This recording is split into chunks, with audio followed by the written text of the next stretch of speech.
崎の街を守れ、出動パトロール隊。街の安全を守ってくれているパトロールカー。実はパトロールカーにも働く場所によっていろんな仲間がいるんだよ。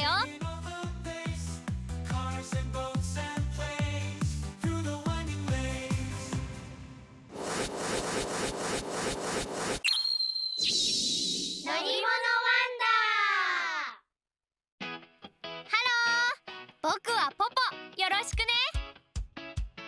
今日紹介するのはパトロールカーだよ。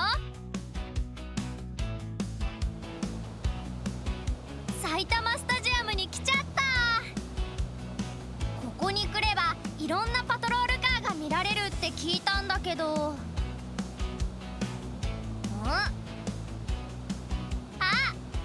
そこだ。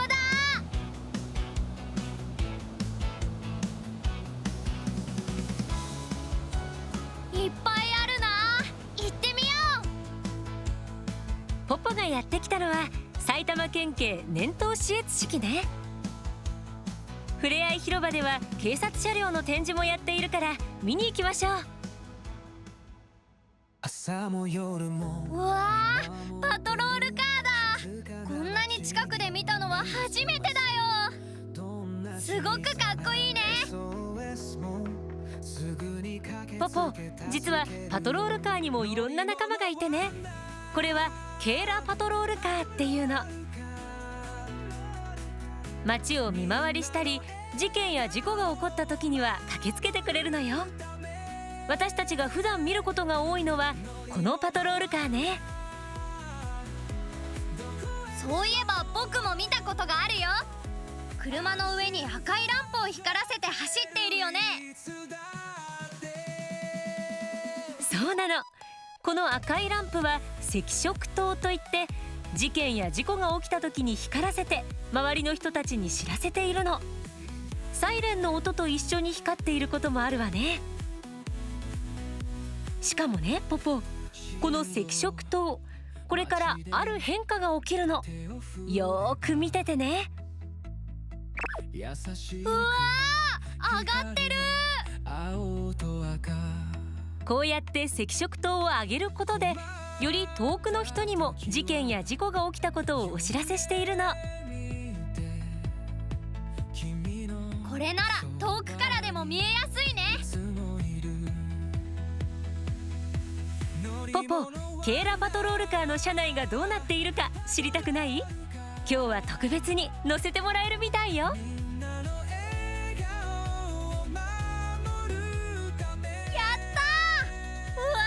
僕たちが普段乗っている車とは全然違うね。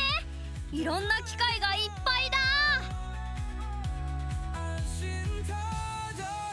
ケーラパトロールカーの運転席にはおまわりさんの声を外に伝えるマイク、それからおまわりさん同士の連絡を取り合う無線機があるのよ。ポポ、このモニターは何のために使うと思う？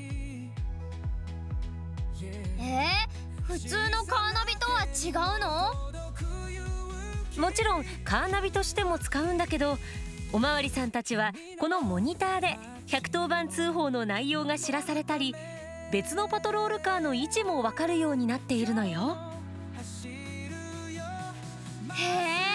別のパトロールカーの位置まで分かるんだ。いろんな機械を使いながらお仕事をしているんだね。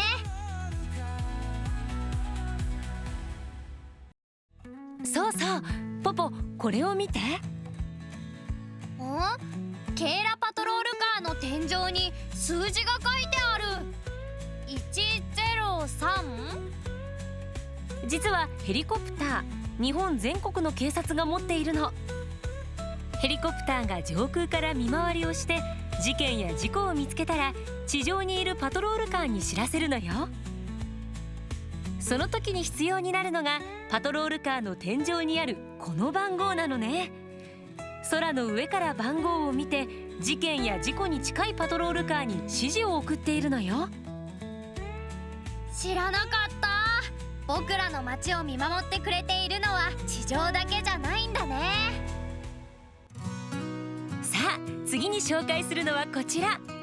これは高速パトロールカーといって、名前の通り主に高速道路で活躍するパトロールカーなの。うおー、パトロールカーにもそれぞれ役割があるんだね。この高速パトロールカーはスピードを出しすぎている車やバイクを取り締まったり、高速道路で事故や事件が起きた時に駆けつけて他の車を誘導してくれたりするの。へえ、あれ、さっきのケイラパトロールカーとは違って前に何かついてるね。これは何だろう。ポポ、よく気がついたわね。これはバグガードというのよ。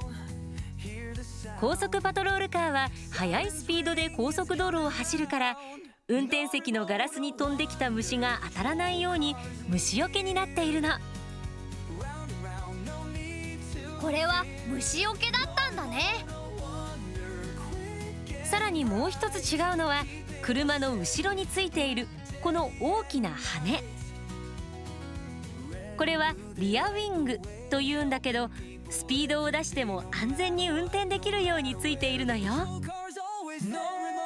なるほど、その場所に合った対策がされているんだね。ポポ、今日はリアウィングの下にあるトランクルームも見せてくれるみたい。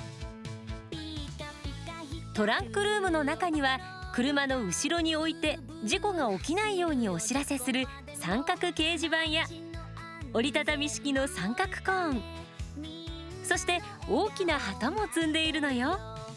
車が速い速度でやってくる高速道路ではこれらの道具を使って車の誘導をするんですって。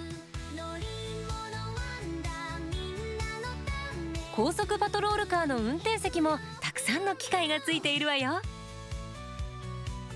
高速パトロールカーは速度を計測できる機械がついているんだけど、測った速度がこの機械に表示されるんですって。おお、この機械で速度違反をした車も取り締まっているのか。すごいね。うわ、か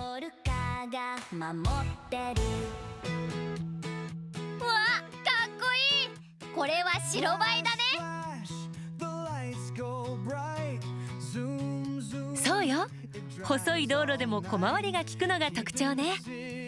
白バイは専門の訓練を受けた白バイ隊員さんしか乗れない特別な車両なのよ。素早くだけど安全に走れるようにいつも特別な訓練をしているの。あ、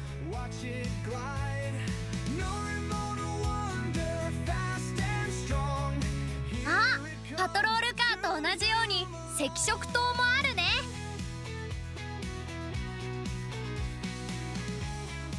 だけど車と違ってたくさんの機械は乗せられないよね。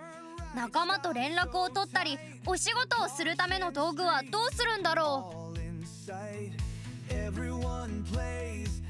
ポポ、心配いらないわ。白バイの前の方にはスピードを計測して表示するメーター、後ろには無線機があるのよ。他にもバイクのハンドル部分にたくさんの機械がついているの。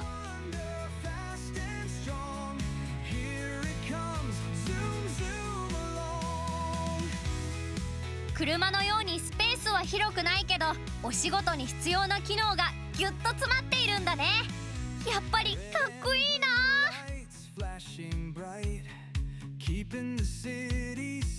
他にも仲間がたくさんいるの。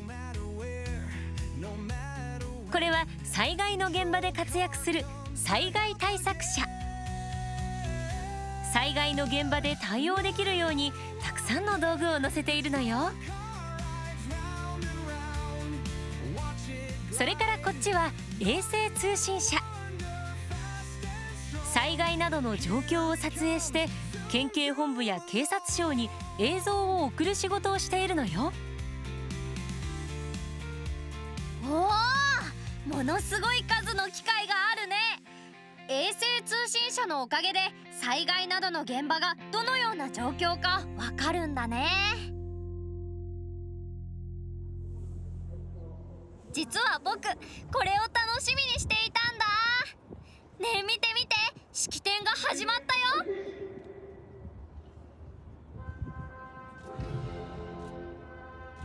あら、行進が始まったわね。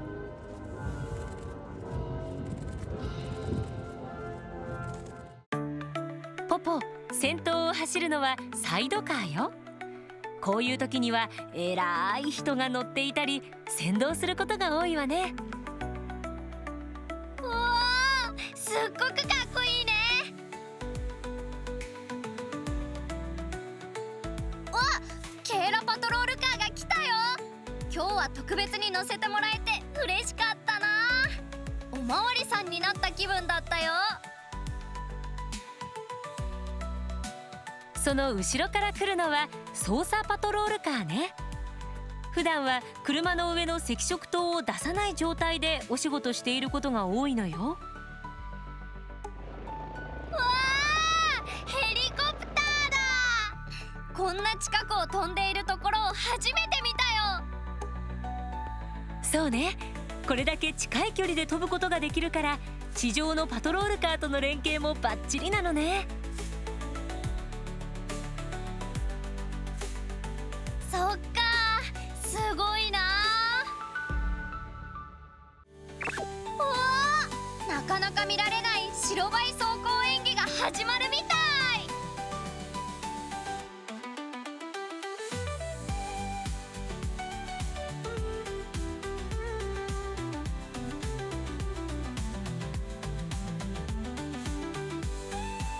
かっこいいね。今日は白バイ走行演技が見られて楽しかった。ポポ、パトロールカーとその仲間たちのこと分かったかしら？パトロールカーやおまわりさんたちが僕たちの街を見守ってくれているのがよくわかったよ。今日の乗り物ワンダーはパトロールカーでした。それじゃあみんなバイバーイ。秋の街を守れ、出動パトロール隊。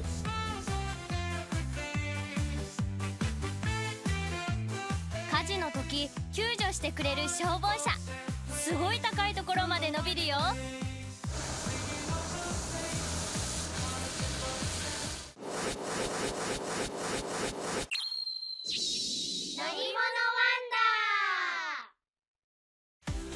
乗り物大好きなみんなはチャンネル登録してね。ハロー、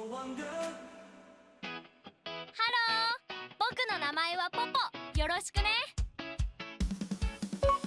今日の乗り物ワンダーは消防署で働く仲間たちを紹介するよ。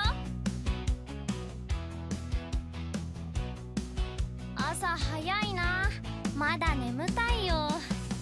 そんなこと言わないの。今日は消防車のお仕事を見せてもらうんだから。消防車がいっぱい止まってる。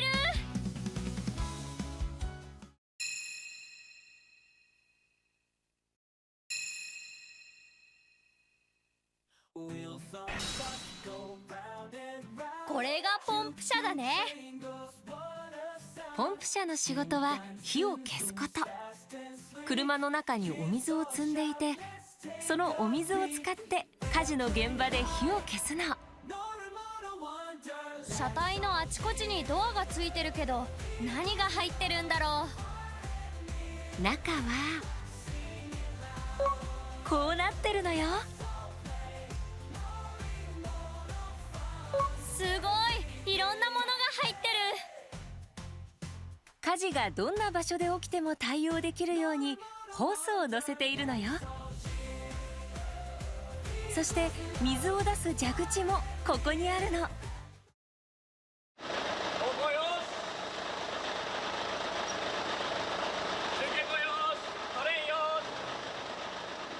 すみません、何をしているんですか？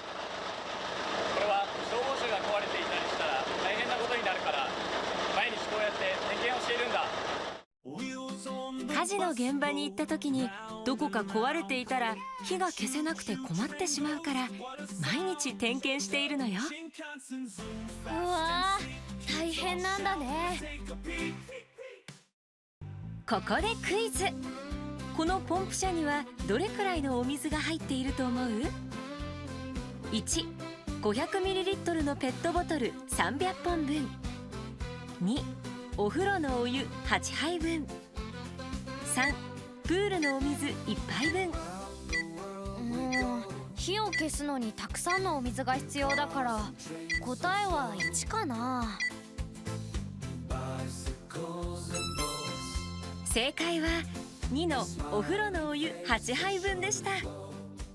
ポンプ車には1500リットルのお水が入るんだけど、一般的なお風呂が180リットルくらいだから8杯以上の水と同じくらいの量なんだって。ちょっと難しかったかも。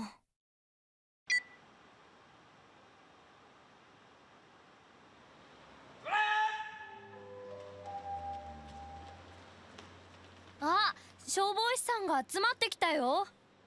消防士さんはいつ火事になるかわからないから夜も寝ないで働いているの。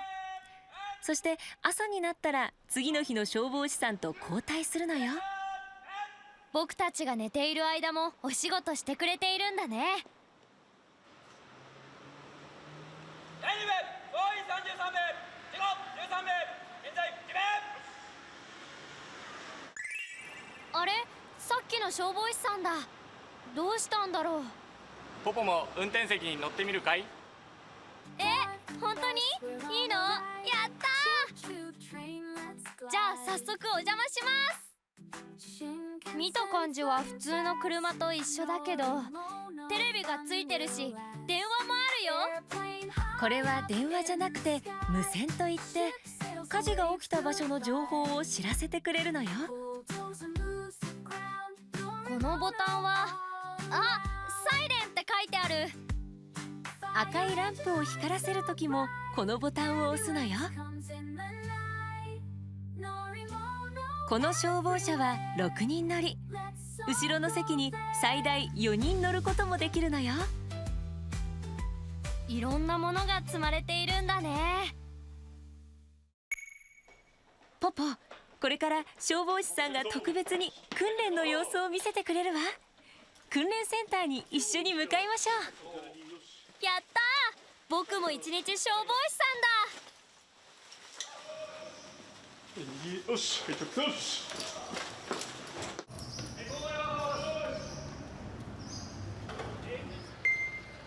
この背中に背負ってるものは何？空気ボンベよ。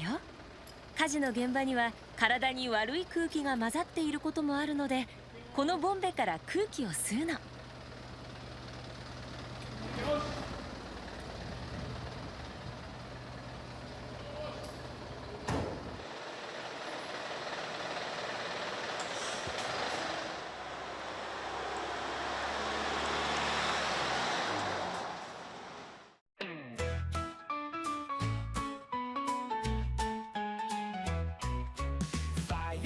訓練センターに着いたよ。お待たせしました。ってあれ、別の形をした赤い車がいるよ。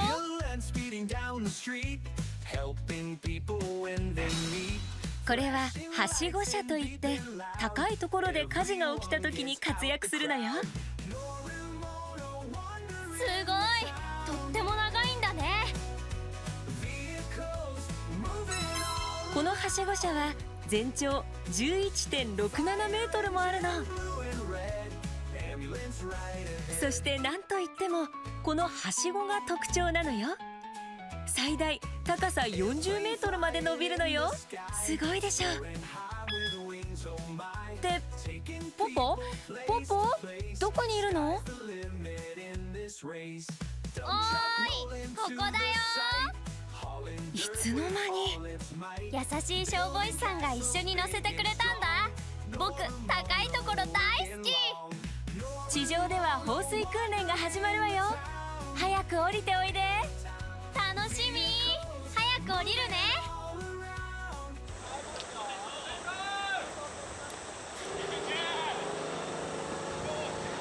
お立ちめ。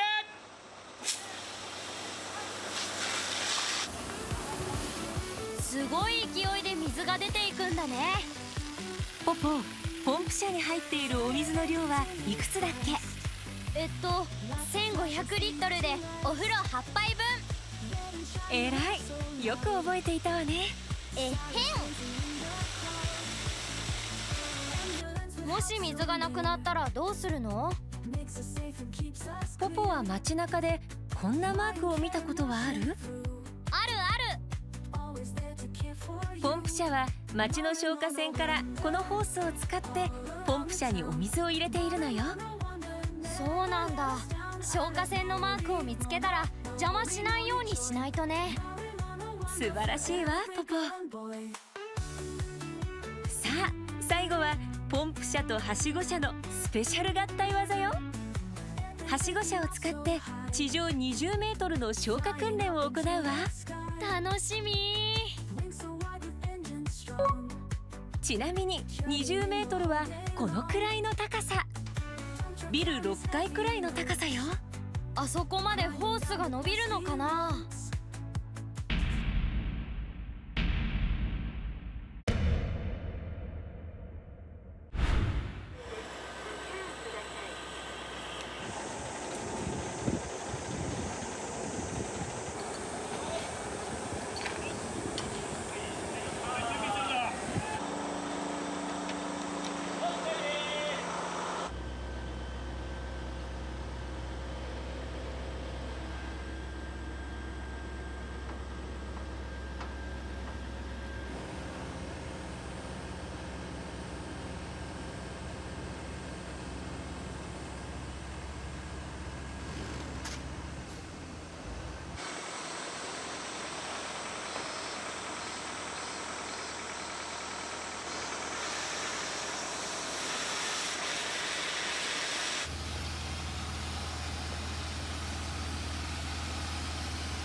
すごくかっこよかったな。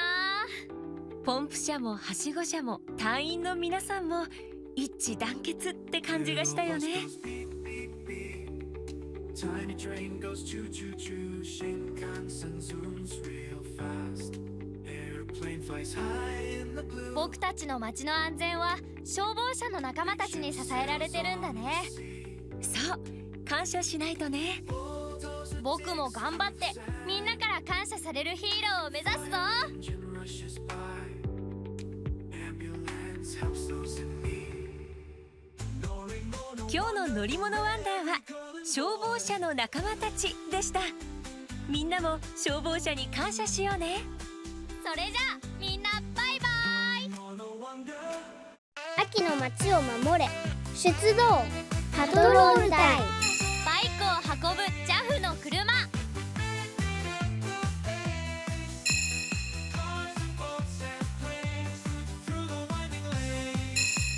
バイクを専門に運ぶ車や電気自動車を助ける車を紹介するよ。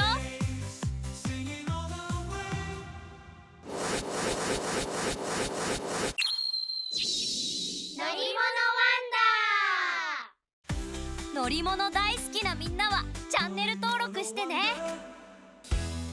ハロー、僕の名前はポポ。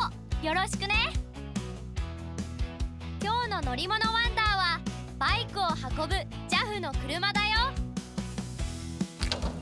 バイクを運ぶ車を中心に他にも珍しい車を紹介するわね。どんな車が出てくるのかな。楽しみだな。最初に紹介するのはこれ、二輪運搬車よ。二輪運搬車の大きさはおよそ5メートル、重さはおよそ3トン。白サイと同じくらいの重さなのよ。でもどうやってこの車にバイクを乗せるんだろう。まずは車の後ろから支えとなるアウトリガーで固定するのよ。うわー、後ろの板の部分が平らになった。この部分を下げてここからバイクを乗せるのよ。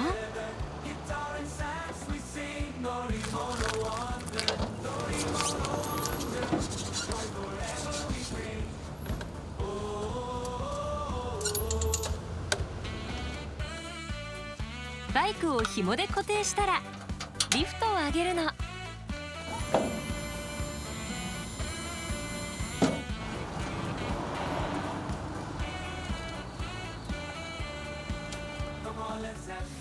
うわー、重たいバイクがあっという間に荷台に乗った。さすがプロだね。最後に紐で固定したら終了。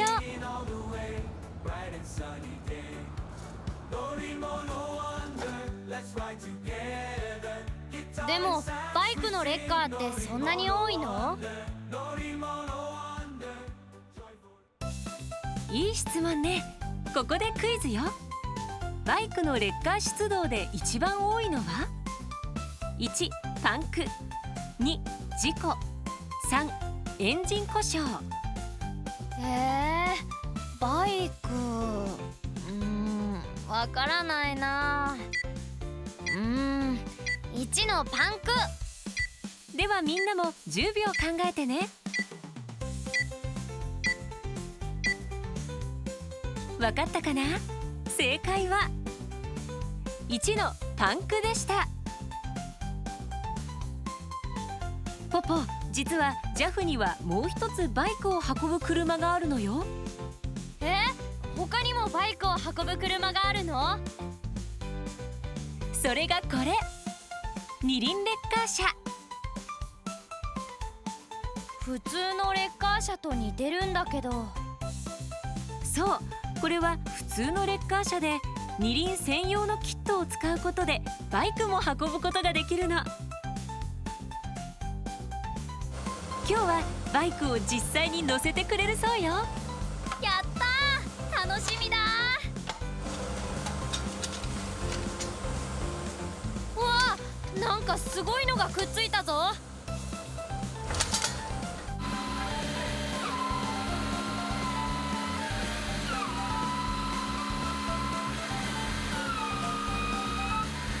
装着した機材は前輪が入るための機械なの。おー、すごい。前のタイヤだけでも倒れないぞ。今度は後ろのタイヤを乗せる機材をセットするわよ。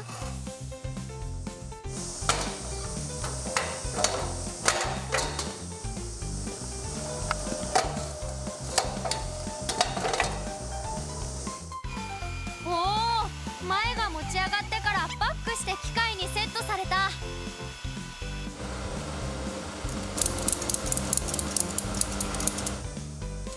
あとは前後のタイヤをしっかり固定したら完了。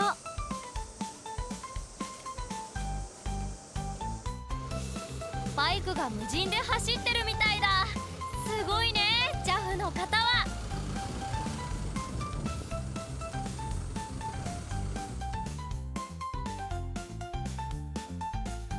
でもバイクのレッカーが呼ばれるのはいつが多いのかな？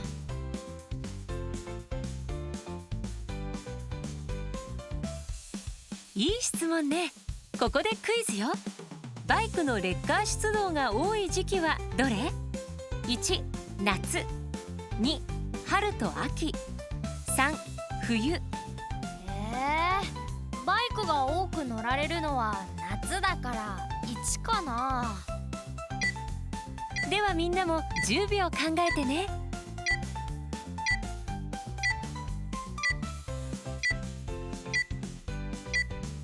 わかったかな？正解は2の春と秋でした。春と秋はバイクに乗る人が増えるので JAF の出動も増えるそうよ。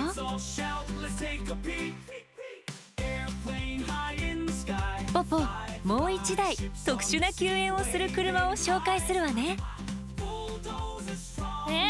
特殊な救援？一体何？それはこちら。電気自動車用の充電バッテリーを積んだバン型サービスカー。充電バッテリー？どんな車を助けるの？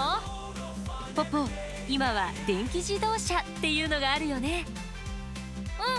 電気自動車のバッテリーがなくなっちゃったら困るもんね。JAF はみんなを助けてくれるスーパーマンだね。ポポ、JAF のお仕事が分かったかしら。JAF の車がいるおかげで車やバイクを安心して乗れるんだね。今日の乗り物ワンダーはバイクを運ぶ JAF の車でした。それじゃあ